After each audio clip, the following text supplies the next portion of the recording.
Innal hamdalillah nahmaduhu wa nasta'inuhu wa nastaghfiruh wa na'udzu billahi min shururi anfusina wa sayyiati a'malina may yahdihillahu fala mudilla lahu wa may yudlilhu fala hadiya lahu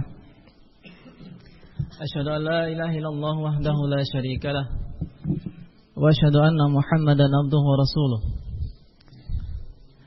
Ya ayyuhalladzina amanu taqullaha haqqa tuqatih wa la tamutunna illa wa antum muslimun.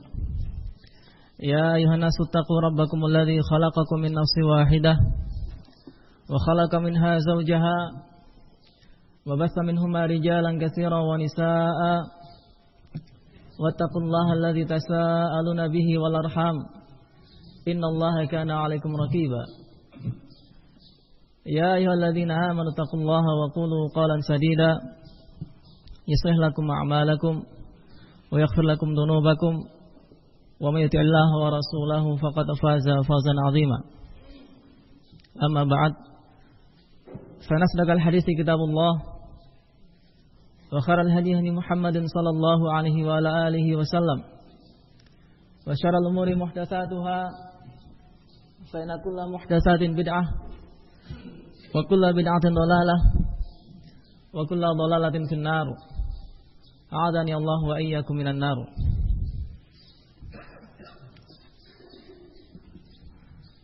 Ikhwatul kiram, al-ahibba rahimakumullah. Kebanyakan orang menilai bahwa rizki adalah berupa harta, materi duniawi yang lainnya.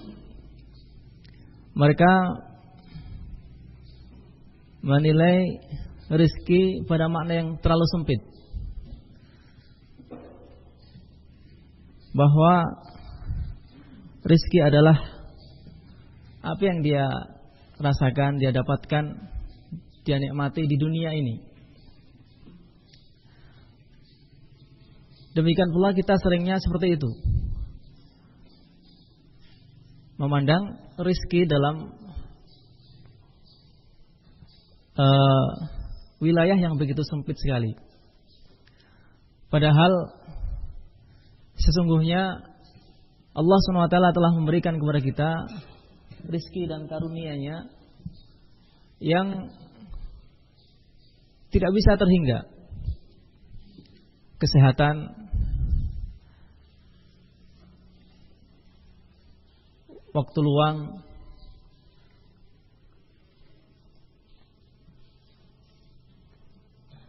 diberi keselamatan dari berbagai musibah, penyakit. Itu semua sebenarnya adalah rizki dari Allah SWT. Lebih daripada itu, hidayah, pengenalan terhadap agama Islam ini dengan sebenarnya, semangat menuntut ilmu, at-tamassuk bil kitabi wa sunnah, mengenal manhaj yang benar, akidah yang benar, itu semua adalah rizki karunia dari Allah SWT yang harus kita syukuri. Allah SWT menyatakan dalam ayatnya dalam Al-Baqarah, yu'til hikmata man yasha wa may yu'tal hikmata faqad utiya khairan katsira. Bahkan Allah berfirman dalam ayat ini, Allah telah memberikan hikmah kepada siapa yang Allah kehendaki. Dan siapa yang diberi hikmah oleh Allah Subhanahu wa taala, maka dia telah diberi dengan pemberian yang banyak. Hikmah, al-hikmah ditafsirkan oleh Ibnu Qutaibah dan juga jumhur ulama, yaitu isabatul haq wal amal bih. Isabatul haq wal amal bih. Wa huwa al-ilmu nafi' wal amalu shalih. Al-hikmah adalah menepati kebenaran dan mengamalkannya. Dan itulah ilmu nafi', ilmu yang bermanfaat dan amal saleh. Jadi ternyata kata Allah, siapa yang diberi al-hikmah, ilmu, pemahaman terhadap agama, maka dia telah diberi dengan pemberian yang banyak. Ya, sehingga kita dalam usaha menuntut ilmu, mencintai kebenaran, mencari kebenaran, mengupayakannya, sungguh ini adalah nikmat karunia yang tiada terhingga. Yu'til hikmata may yasha wa may yu'til hikmata faqad utiya khairan katsira. Siapa yang diberi hikmah, maka dia diberi pemberian yang banyak. Ironis memang justru kita sering lupa terhadap nikmat karunia atau rezeki yang sifatnya maknawi ini. Padahal ini yang paling penting. Ini yang paling asasi dibutuhkan oleh setiap manusia dalam kehidupan dunia, bahkan nanti di akhirat dia akan sangat membutuhkan ilmu. Ya, karena ilmu dengannya akan berbekal seorang takwa. Dan takwa inilah yang akan bisa menyelamatkan nanti di kehidupan akhirat sana. Dari sisi pandang terhadap rezeki yang sempit ini, akhirnya apa yang telah kita miliki yang lebih besar daripada itu kadang terlewatkan untuk disyukuri. Ini masalahnya. Ini yang ingin kita tekankan, bahwa kita dalam nikmat yang agung, bahwa kita berada dalam nikmat yang besar. Ya, sungguh sedih kita mendengar, kita melihat teman kita ya, keluar dari pondok, diberhentikan dari belajar. Ya, kenapa? Tidak bisa, tidak pandai mensyukuri nikmat. Maka waspada, hati-hati dengan dicabutnya nikmat. Ya, telah kita utarakan bahwa ketika nikmat tidak disyukuri, maka hukumannya adalah azab Allah SWT. La in syakartum la azidannakum wa la in kafartum in azabi lasyadid. Kalau kalian syukur, aku akan menambah nikmatku atas kalian, kata Allah. Namun sekiranya kalian kufur, ingkar nikmat, in azabi lasyadid, sungguh azabku sangat pedih. Diterangkan oleh para ulama, wal minal azab al muajjal zawalun ni'mah. Azab yang disegerakan adalah hilangnya nikmat tersebut. Bahkan dalam ayat lain menegaskan nikmat yang besar ini, Allah memerintahkan kita untuk berbangga, berbahagia. Qul bi fadlillahi wa bi rahmatihi fabidzalika falyafrahu wa khairan mimma yajma'un.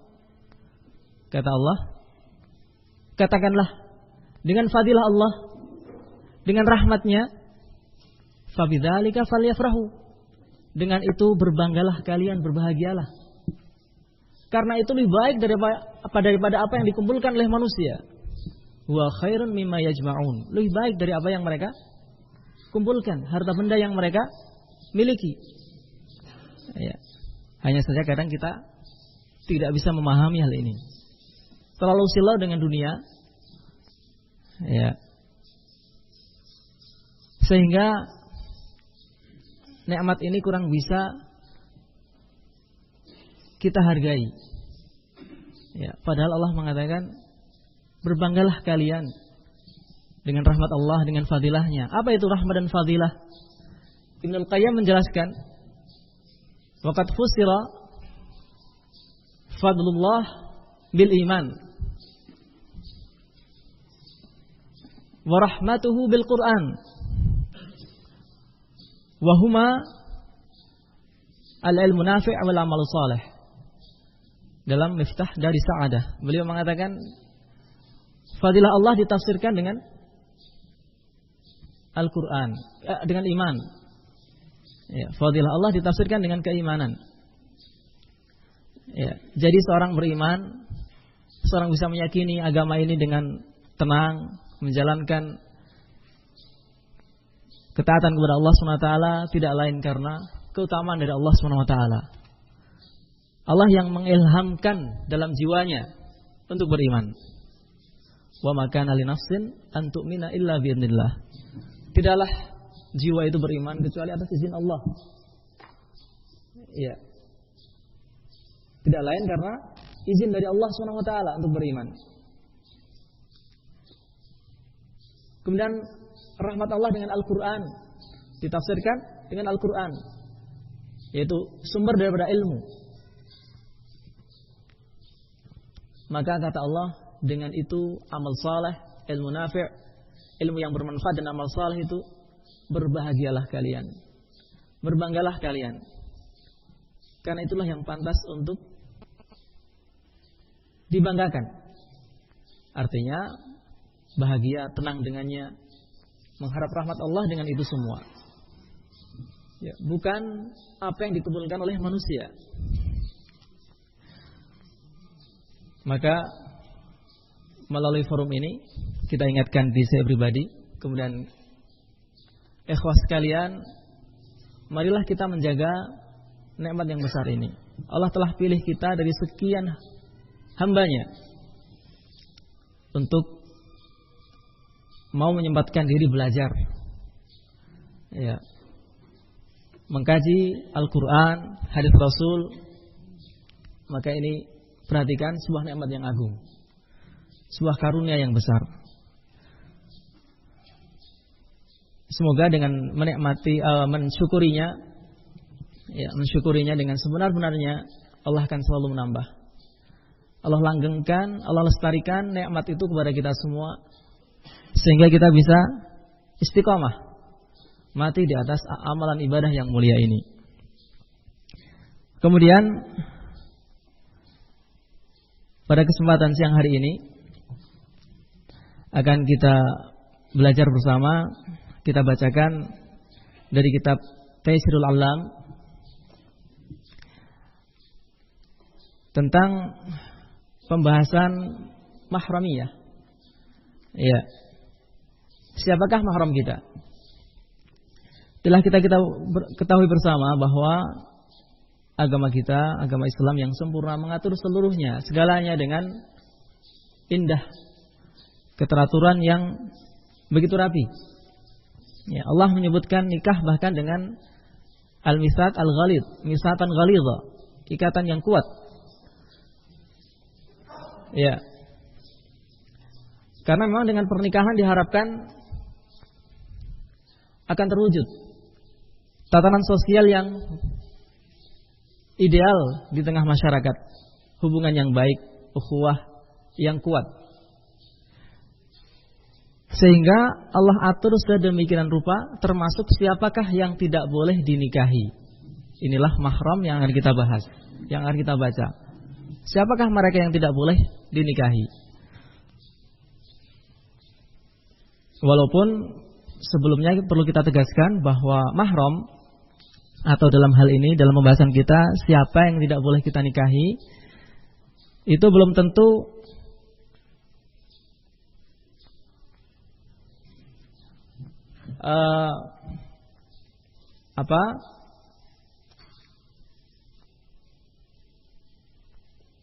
memberikan hukum bolehnya kita khalwat, ya, berduaan,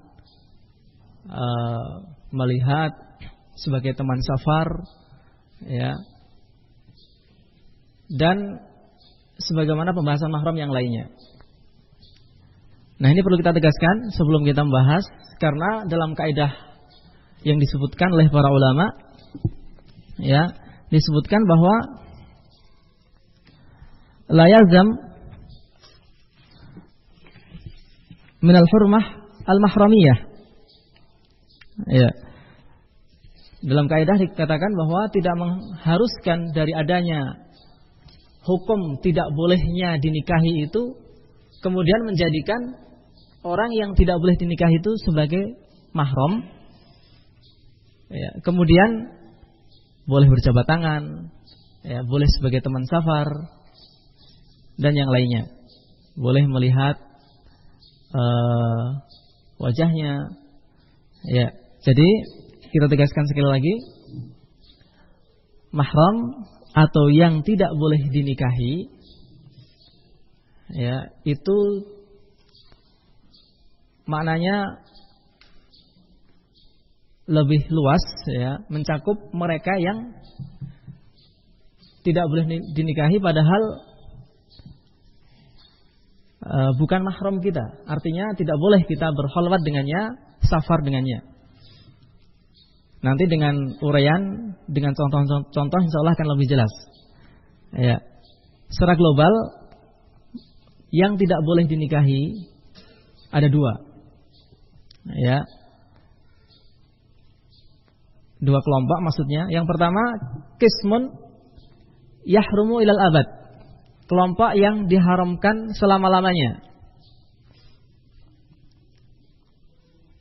Yang kedua, qismun yahrumu ila amad. Yang diharamkan dalam batas waktu, temporari. Ya, ketika ada sebab, maka masih diharamkan. Nanti ketika hilang sebabnya, maka keharaman untuk dinikahi itu hilang. Yang pertama, mahram selama-lamanya, yang tidak boleh dinikahi selama-lamanya, bisa dikelompokkan menjadi 3. Yang pertama karena sebab nasab. Ya, yang pertama karena sebab nasab. Siapa mereka? Allah telah menguraikan, telah menyebutkan dalam surat An-Nisa ayat yang ke-23. Ya. Dan mohon maaf, ini juga mencakup dalam ayat ini mahram-mahram yang lain. Ya, kita sebutkan dulu. Yang pertama, al-ummahat wa in alauna. Ya, ibu-ibu dan jalur ibu ke atas. Ibu, nenek, ya, ibunya nenek dan seterusnya. Ini mahram, haram dinikahi untuk selama-lamanya. Yang kedua, wal banat wa in nazalna. Putri kita, cucu kita, dan terus ke bawah. Anak dari putri dari cucu kita, cucu perempuan. Ya.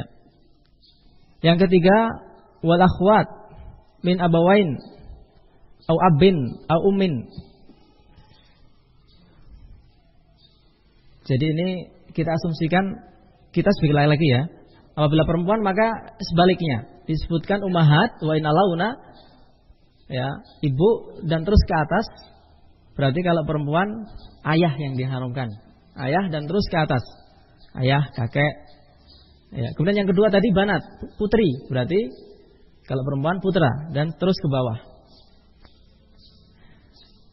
Yang ketiga ini adalah akhwat, saudari. Ya. Min abawain, saudari kandung, seayah seibu. Au abin atau saudari seayah. Au ummin atau saudari seibu. Yang keempat, wa banatuhunna, dan putri-putri mereka, putri-putri saudari kita. Berarti siapa? Keponakan. Keponakan. Ya, keponakan kita. Yang kelima, jadi ini keponakan dari saudari kita. Wa banatul ikhwah, ini kelima, keponakan dari saudara kita. Keponakan dari saudara kita. Kita punya mas, ya. Nah, ini yang kelima itu, putri dari mas kita. Kita punya mbak, itu yang keempat tadi. Ya. Yang keenam,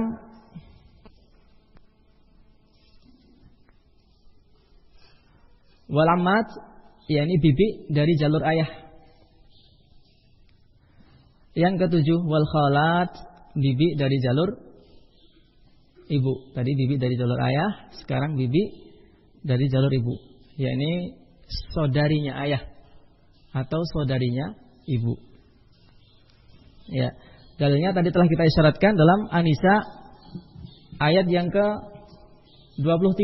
Allah menyatakan, hurrimat alaikum ummahatukum wa banatukum wa akhwatukum wa ammatukum wa khalatukum wa banatul akhi wa banatul ukht. Ya. Telah diharamkan atas kalian, ibu-ibu kalian, putri-putri kalian, saudari-saudari kalian, bibi dari jalur ayah dan bibi dari jalur ibu kalian. Wa banatul akh, dan putri-putri mereka, yaitu saudara kita. wa banatul ukht, dan juga putri dari saudari kita, jadi keponakan dari saudara atau saudari. Ya, kemudian yang kedua, ini dari jalur nasab tadi ya. Yang kedua adalah karena sebab susuan. Kata mu'alif, wa yahrumu ma yumasiluhunna minar radha'ah, dan juga menjadi haram dinikahi yang serupa ya dari apa yang tadi disebutkan, wanita-wanita yang 7 tadi itu, ibu ya, putri, saudari, dari jalur sepersusuan. Liqaulihi sallallahu alaihi wa alihi wasallam, berdasarkan sebuah hadis sabda Rasul sallallahu alaihi wa alihi wasallam yang diriwayatkan oleh Imam Bukhari dan Muslim. Beliau mengatakan, wa yahrumu minar radha ma yahrumu minan nasab, dan diharamkan dari susuan apa yang diharamkan karena sebab nasab. Ya, mungkin susuan ini perlu pembahasan khusus ya, secara ringkas 5 kali susuan yang mengenyangkan. Ya, 5 kali susuan yang mengenyangkan pada umur-umur yang bayi tersebut makanan pokoknya masih ASI. Ya, menurut jumhur ulama.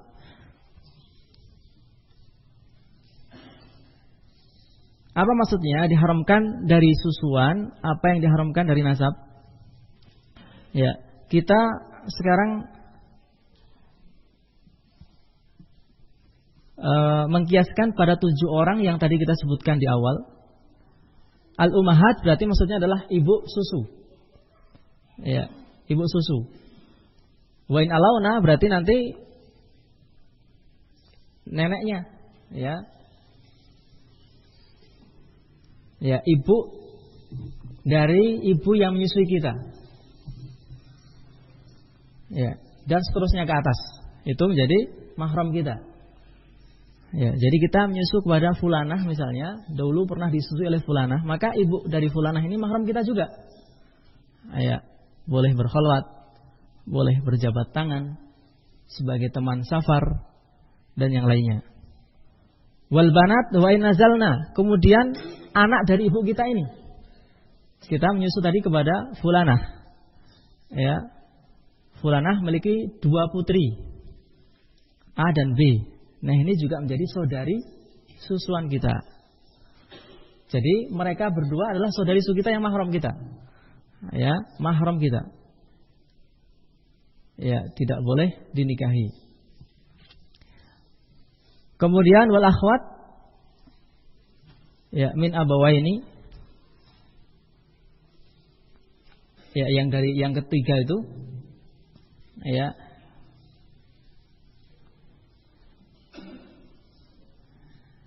ya, yaitu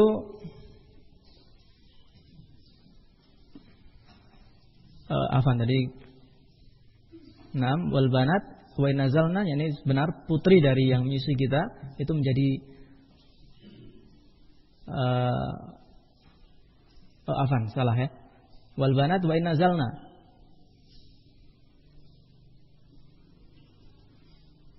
Ya, ini mestinya anak kita ya. Berarti bukan di sini. Ya, bukan. Yang ketiga berarti wal akhwat min abawain au abin au ummin. Ya. Saudara-saudara dari seayah atau seibu. Nah, atau keduanya, seayah dan seibu. Baik. Mohon maaf, kita ulangi biar lebih jelas. Diharamkan dari sebab susuan sebagaimana dari sebab nasab. Kemudian kalau kita kiaskan tadi dengan yang di atas, berarti ibu sebagai ibu susu kita, ke atas nenek sebagai nenek susu kita. Ya. Kemudian putrinya itu menjadi saudari susu kita. Ini yang ketiga, wal akhwat. Ya. Ya. Anak dari ibu susu kita menjadi saudari kita. Kemudian saudari ibu. Ibu kita punya saudari. Ya.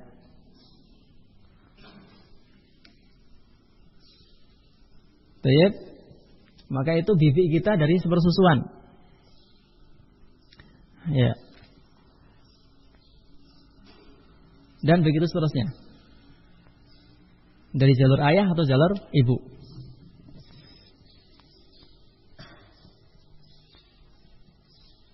Baik. Jadi adapun untuk anaknya yang disusui, ini kemahramannya tidak menyebar. Jadi anak yang menyusu,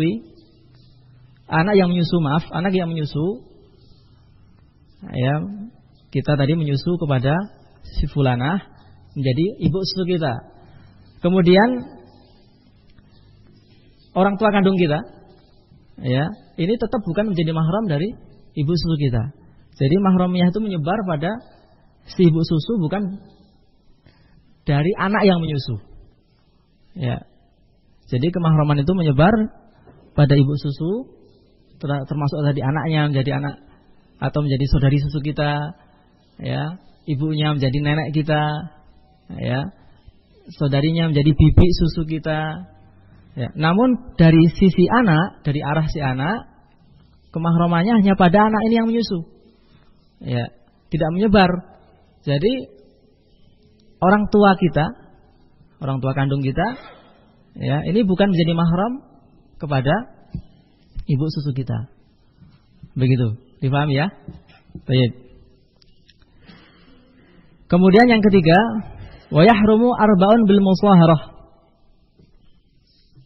Diharamkan 4 orang karena sebab musaharah, yakni pernikahan. Ya, ini masuk dari mahram yang selama-lamanya. Yang pertama, ummahatu zaujat wa inna launa. Ya, ibu-ibu dari istri kita. Jadi mertua kita, ibu mertua. Ibu mertua kita dan terus ke atas itu menjadi mahram kita. Ibu mertua, kemudian ibunya ibu mertua, ya, nenek kita, nenek istri kita. Ya. Yang kedua, wa banatuhunna wa in nazalna wa in kana qad dakhala bihin. Ya, wa banatuhun, yaitu anak dari istri kita. Misalnya kita menikahi janda, ada orang menikahi janda, janda itu punya putri, ya, maka putri tersebut menjadi mahram kita, ya, namanya Robibah, dengan syarat apabila telah dukhul kepada ibunya, ya, telah jima kepada ibunya. Kemudian yang ketiga, wazaujatul aba wal ajdad wa in alau. Istri dari ayah kita, kakek-kakek kita. Ya, istri ayah itu berarti ibu tiri. Ya, kalau ibu kandung jelas, ya, tadi masuk dalam poin pertama. Ini maksudnya adalah ibu tiri. Istrinya ayah, maksudnya ibu tiri kita. Ya, istrinya kakek, ini nenek tiri kita, yang bukan ibu dari orang tua kita. Dan terus ke atas. Ya. Kemudian yang keempat, wa zaujatul abna wa in nazalu. Dan istri dari anak-anak kita, yaitu mantu. Ya, mantu wa in nazalu, dan terus ke bawah. Ya, istri cucu kita dan terus ke bawah, ini mahramiyah, ya, haram dinikahi, ya, alal abad, untuk selama-lamanya. Namun ingat, tadi telah kita sebutkan kaidah la yalzam minal hurmah al mahramiyah, ya, artinya tidak mengharuskan dari haramnya dinikahi itu kemudian ada hukum mahram yang dengannya boleh berjabat tangan, ya, boleh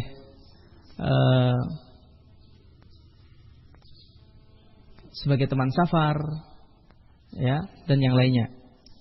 Ya, nanti akan kita bahas pada poin yang kedua, ya, yaitu yang diharamkan pada batas waktu. Jadi yang kita bahas ini 3 poin itu diharamkan seluruhnya, apa diharamkan seterusnya, ya, selama-lamanya. Itu boleh kita berjabat tangan, melihat dan yang lainnya, ya. Dan perlu tadi diingatkan, kadang karena lama tidak bertemu, ya, 2 orang yang sebenarnya mahram, ya, namun lama tidak bertemu, dari kecil mungkin terpisah, ya. Nah, ada fitnah ketika melihat dan sebagainya. Nah, ini perlu dihindari, ya, perlu dihindari karena khawatir terhadap perbuatan yang diharamkan, ya, perbuatan keji yang diharamkan. Kemudian pembahasan untuk radha'ah juga sama dalam hal ini. Wa yahrumu ma yumathiluhunna minar radha'. Ya, untuk poin yang tadi yang musaharah, karena sebab pernikahan itu ada 4 wanita yang diharamkan menikahinya karena sebab perbesanan.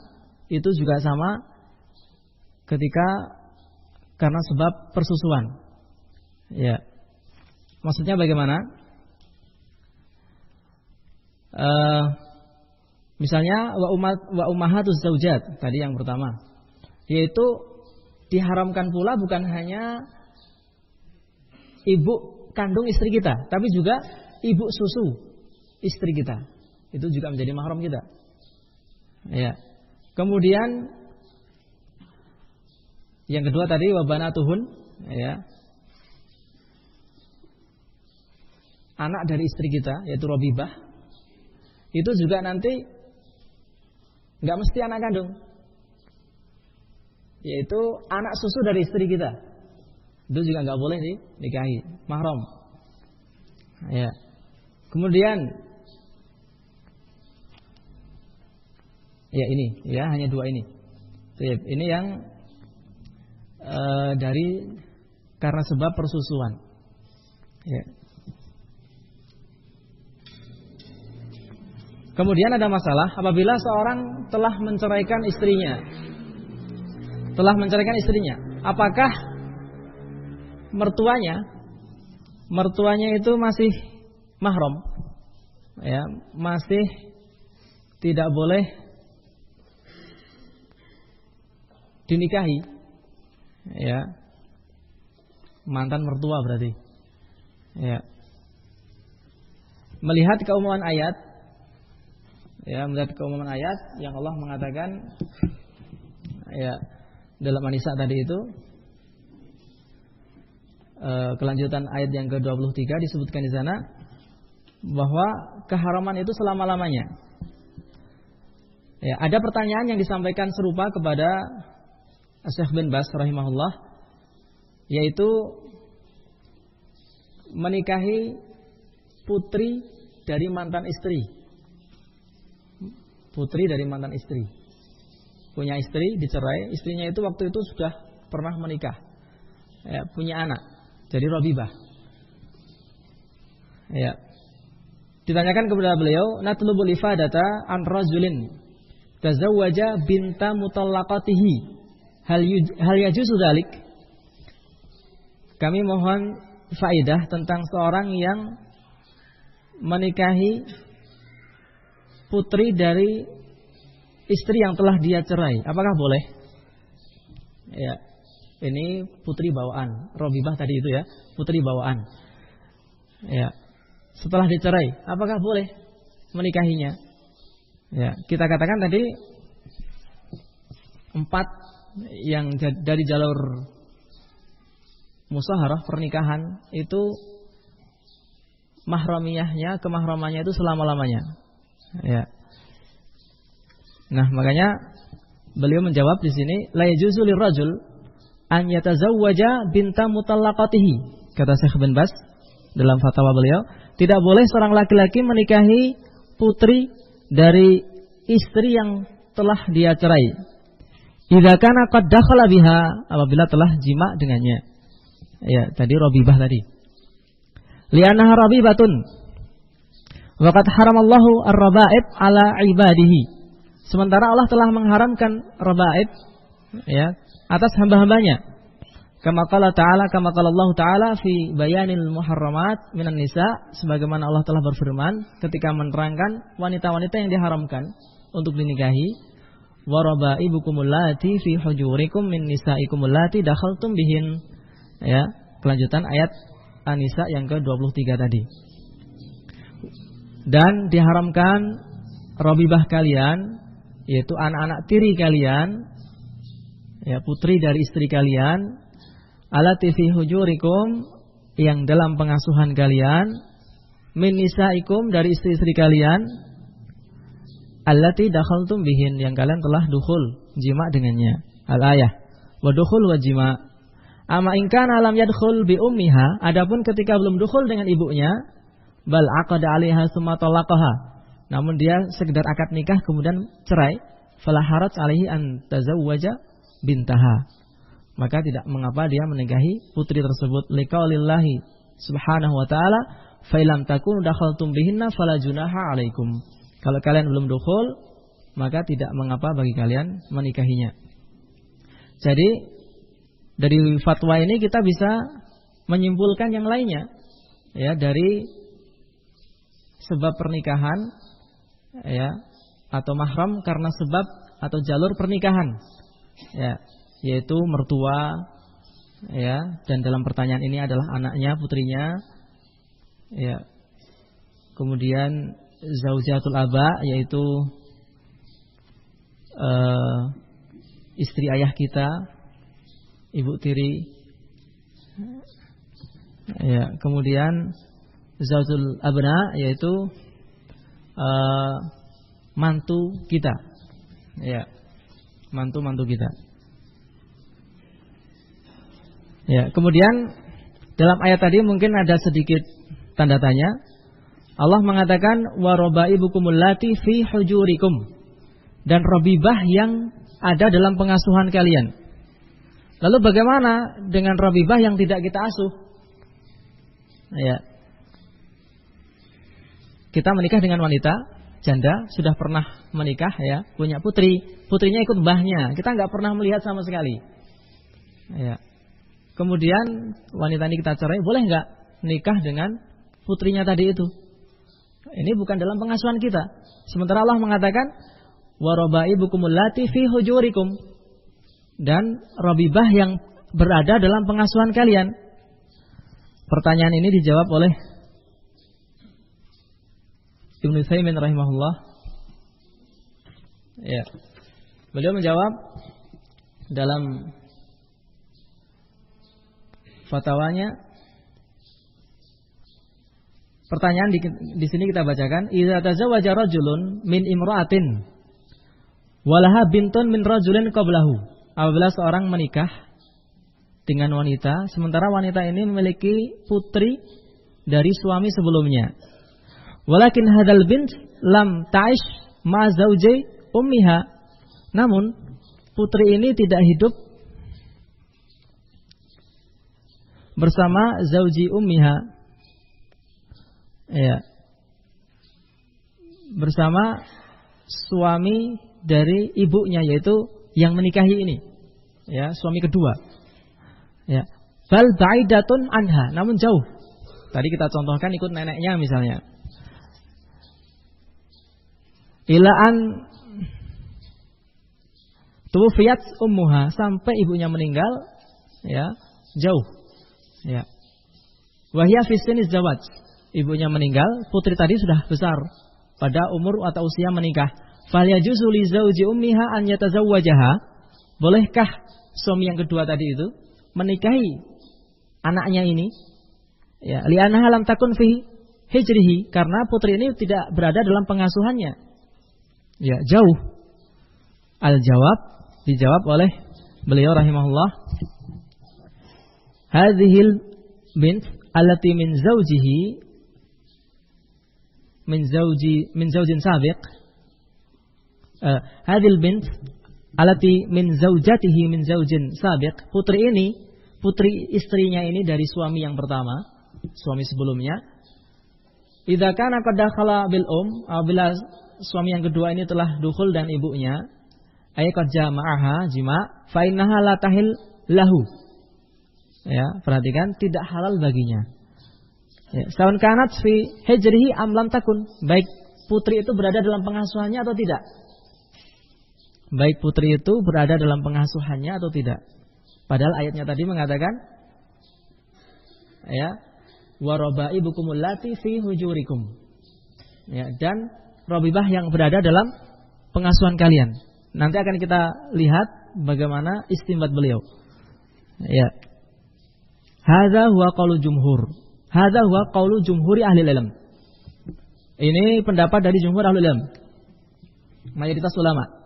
Ana bintu zaujah in kana qad dakhala bi ummiha fa inna haramun alaihi tahriman muabbada, bahwa putri dari istri kita apabila telah dukhul kepada uminya, kepada ibunya, maka haram dengan pengharaman yang selama-lamanya. Saun kanat min hijrihi am lam takun, baik dalam pengasuhannya atau tidak. Wa ala hadza fa hadhil bint allati dzakaraha sa'il la yahilu lahu. Atas alasan ini maka putri ini yang disebutkan oleh penanya tidak halal baginya an yatazawwajaha ba'da ummiha, untuk menikahinya setelah ibunya meninggal. Wa dzal qaul a'ni qalal jumhur wa qaulus sahih, dan pendapat ini a'ni qalal jumhur, yaitu pendapat jumhur, inilah pendapat yang benar. Kemudian beliau beristidlal li'anna Allah taala yaqul, karena Allah berfirman, perhatikan istidlal beliau, wa rabaibukumul lati fi hujurikum min nisaikumul lati dakhaltum bihin, dan rabibah yang berada dalam pengasuhan kalian dari istri kalian yang kalian telah dukhul pada mereka. Zakarallahu ta'ala wasfain, Allah menyebutkan dua sifat, wasfan lirabibah wa wasfan lil satu sifat untuk rabibah, warabaibukumul lati fi hujurikum, rabibah yang berada dalam sifatnya apa? Dalam pengasuhan kalian. Wa wasfan lil dan satu sifat untuk ya, yaitu apa sifatnya untuk allati dakhaltum bihin, yang telah kalian dukhul padanya. Itu sifatnya. Amar rabibah qala, ya disebutkan di sini. Adapun rabibah Allah mengatakan wa rabaibukumul lati wa rabaibukumul lati fi hujurikum, dan rabibah yang berada dalam pengasuhan kalian. Wa mal faqala, ini sifatnya. Adapun untuk ibu Allah sebutkan sifatnya min nisaikumul lati dakhaltum bihin, dari ibu yang kalian telah dukhul padanya. Tsumma dzakarallahu ta'ala hukma makhtalla fihi asyartus tsani. Kemudian Allah menyebutkan hukum keadaan yang tidak terpenuhi syarat yang kedua. Wa sakata amakhtalla fihi syartul awal, dan Allah membiarkan keadaan yang tidak terpenuhi syarat yang pertama. Syarat yang kedua adalah apa? Pada ibu yang telah dukhul. Syarat yang pertama adalah rabibah dalam pengasuhan. Ya, Allah hanya menyebutkan yang kedua, ya, yaitu ibu ketika sudah dukhul dengannya. Sementara yang rabibah dalam pengasuhan Allah diamkan. Ya, faqala, Allah berfirman, fa ilam takunu dakhaltum bihinna fala junaha alaikum. Kalau kalian ya belum dukhul dengan ibunya, maka boleh kalian menikahi rabibah. Kalau kalian belum dukhul, boleh kalian menikahi rabibah. Ya. Ini keadaan ketika hilang syarat yang kedua. Ya. Pada ibu. Padahal dzalik, ya, maka itu menunjukkan anal qaid al-awwal fir rabaib, bahwa syarat yang pertama pada rabibah laisa bimu'tabarin. Laisa bimu'tabarin itlau kana mu'tabaran la dzakarallahu ta'ala hukma makhtalafa fihi hadzal qaid. Ya, maka syarat yang pertama itu tidak dianggap. Allati fi hujurikum itu sebenarnya tidak dianggap. Kenapa? Seandainya itu sifat yang akan mempengaruhi hukum, ya, yang dianggap, tentu Allah akan menyebutkannya pada keadaan apabila syarat itu tidak terpenuhi. Sebagaimana Allah menyebutkan keadaan kedua pada sifat ibu ketika syaratnya itu tidak terpenuhi, ya, maka boleh menikahi Rabibahnya. Ya. Semoga dipahami ya. Ya. Ini istinbat yang dakik dari beliau rahimahullah.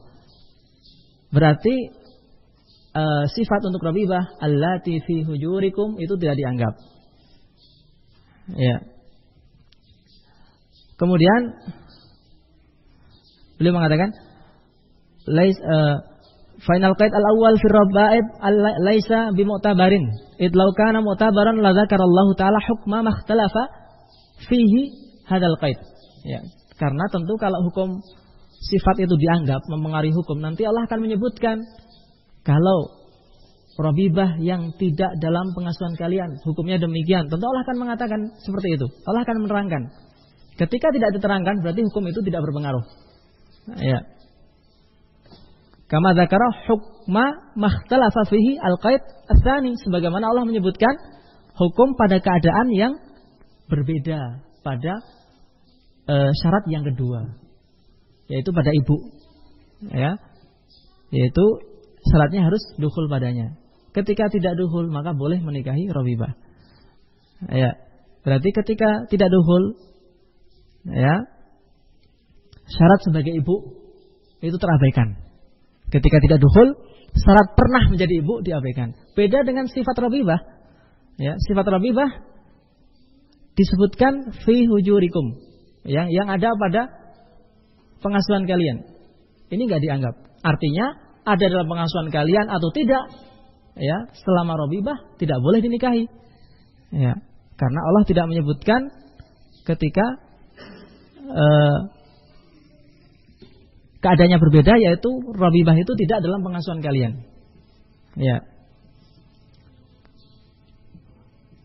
Wa alaihi fayakunu qauluhu, atas dasar ini, keterangan ini, maka firman Allah allati fi hujurikum qaidan aghlabiyan. Loh, berarti fungsinya apa? Kenapa Allah mengatakan warabaibukumul lati fi hujurikum? Apa fungsinya?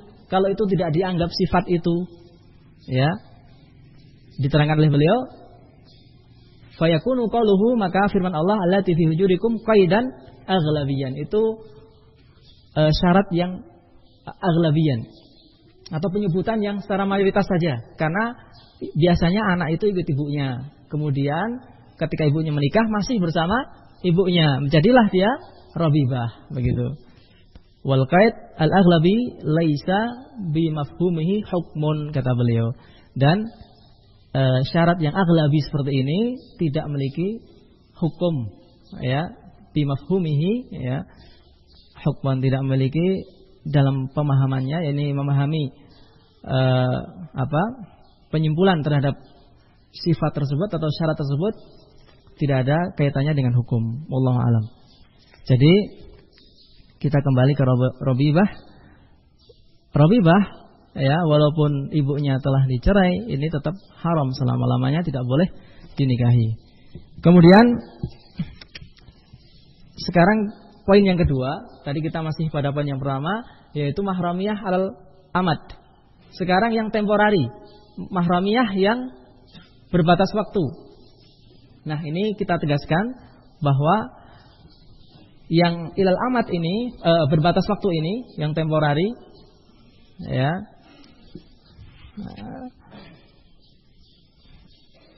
baik, maaf, qismun yahrumu ilal amad, yang berbatas waktu ini yang kita berlakukan kaidah la yalzam minal hurmah al mahramiyah, tidak mengharuskan dari haramnya dinikahi itu mahram, ya, hukum mahram dalam arti boleh berjabat tangan, boleh menjadi teman safar dan yang lainnya. Siapa mereka? Ya, wanita-wanita yang diharamkan, ya, dalam batas waktu.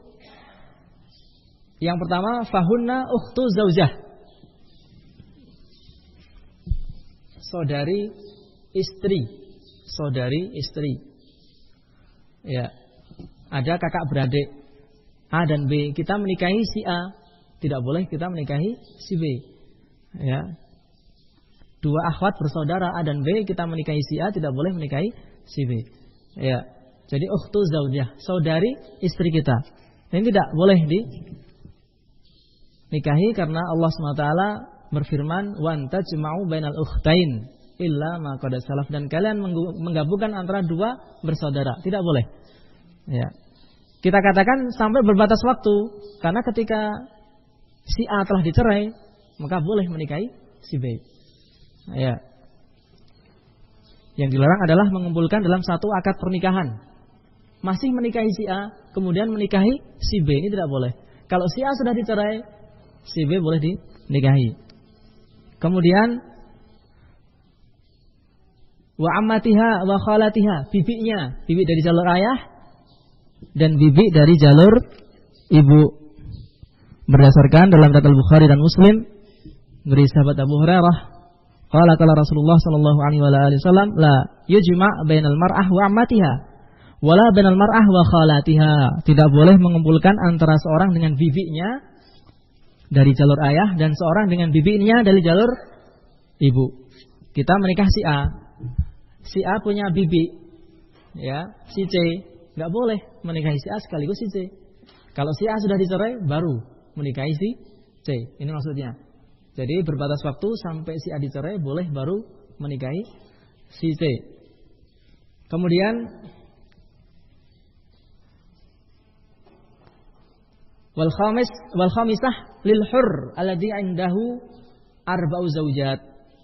Calon istri kelima dari seorang merdeka yang telah memiliki 4 istri. Ini enggak boleh, haram. Seorang yang sudah memiliki 4 istri enggak boleh menikah yang ke-5 karena batas. Seorang yang merdeka hanya 4 saja. Fankihu ma taba lakum minan nisa masna wa thulatsa wa ruba'. Ya. Maka nikahilah apa yang condong hati kalian padanya, minan nisa dari wanita, masna wa thulatsa wa ruba', 2 atau 3 atau 4, fa in khiftum alla ta'dilu fawahidah. Kalau kalian tidak bisa berbuat adil, khawatir, maka 1 saja. Ya. Jadi yang kelima ini haram. Ya, sampai kapan? Sampai dia kehilangan salah satu dari 4 istrinya. Dicerai atau mati misalnya, baru dia boleh yang kelima tadi. Kemudian wazaniyah hatta tatub, wanita pezina. Ini juga haram dinikahi sampai dia bertobat, wanita pezina. Ya, dalilnya dalam surat An-Nur. Ya. Ayat yang ketiga, az-zani la yankihu illa zaniyatan aw musyrikah. Waz-zaniyatu la yankihuha illa zanin aw musyrik wa hurrima dzalika 'alal mu'minin. Ya, laki-laki pezina tidak menikahi kecuali wanita pezina atau wanita musyrik. Ya, wanita pezina tidak menikahinya kecuali laki-laki pezina atau musyrik dan diharamkan atas kaum mukminin. Kemudian wa mutallaqatuhu salasan hatta tankiha zawjan ghairah. Orang yang pernah dicerai 3 kali atau dia mencerai seorang wanita 3 kali, ya, mantan istri yang pernah dia cerai 3 kali sampai menikah dengan suami lain, kemudian pisah, masa iddahnya selesai, kemudian dia baru boleh menikahinya. Sebagaimana dalam Al-Baqarah ayat yang ke-230. Kemudian yang ke-6, wanita yang sedang ihram. Dari sahabat Utsman bin Affan, Rasulullah mengatakan, la yankihu al-muhrim wa la yankahu wa la yakhtub. Tidak boleh seorang muhrim itu menikah atau dinikahi atau mengkhidbah. Ya, dinikahkan berarti wanita. Dalam riwayat Muslim. Yang ke-7, mu'tadah min ghairihi hatta tanqadhiya iddatuha. Wanita dalam masa iddah dari selainnya. Wanita seorang yang sudah pernah menikah, dicerai oleh suaminya, ya, kemudian masih dalam masa iddah, sampai iddah selesai, ya, baru boleh kita melamarnya. Ya. Ini ada 7 yang diharamkan. Kemudian tadi kita tegaskan bahwa la yalzam minal hurmah al-mahramiyah, yaitu pada poin kedua ini. Yang diharamkan berbatas waktu, walaupun itu haram kita nikahi tapi bukan mahram kita. Ya, walaupun mereka haram dinikahi tapi bukan mahram kita. Jadi tidak boleh melihat jabat tangan dan yang lainnya. Disebutkan oleh Ibnu Daqiq al-Eid dalam Ihkamul Ahkam, juga An-Nawawi ya dalam Syarah Sahih Muslim. Ibnu Daqiq al-Eid mengatakan, yaqulu Ibnu Daqiq al-Eid rahimahullah, al-mahram alladhi yajuzu ma'hu safar wal khulwah, mahram yang boleh safar bersamanya dan berkhulwat, kullu man harruma nikahul mar'ah alaihi litahrimiha li hurmatiha ala ta'bid. Ya, kata beliau, yaitu seluruh wanita yang haram dinikahi dengan keharaman yang ala ta'bid, yaitu selama-lamanya. Ya, pada pembahasan poin pertama tadi. Ya. Demikian faedah yang bisa kita bacakan. Semoga dipahami, semoga bermanfaat. Ya, karena sering kita kurang paham, ya, salah bersikap, ya, terkait dengan mahram ini. Ya, bagaimana dengan mantan mertua, ya, dari mantan istri, mantan mertua, ya, boleh enggak berjabat tangan dan yang lain? Itu mahram, ya, boleh berjabat tangan dan yang lainnya, ya, walaupun istrinya sudah kita cerai, istri kita sudah kita cerai, ya. Nah, karena itu mahram, ya, alal ta'bid, ya, selama-lamanya, sehingga kalau perlu misalnya menjadi safar, ya, teman safar, mahram dalam safar itu boleh. Ya, namun perlu ditegaskan kembali bahwa intinya adalah ada tidaknya fitnah. Ya, kalau orang tadi itu dari sisi nasab jauh, namun itu mahram kita, ya, kemudian ketika bertemu khawatir ada fitnah yang lebih besar, maka tentu aslam yang lebih selamat adalah menjaga kesucian hati. Ya, ya, khawatir akan terjatuh pada hal-hal yang tidak diinginkan. Wallahu a'lam bishawab. Naktafi. Subhanakallahumma wa bihamdika asyhadu an la ilaha illa anta astaghfiruka wa atubu ilaik.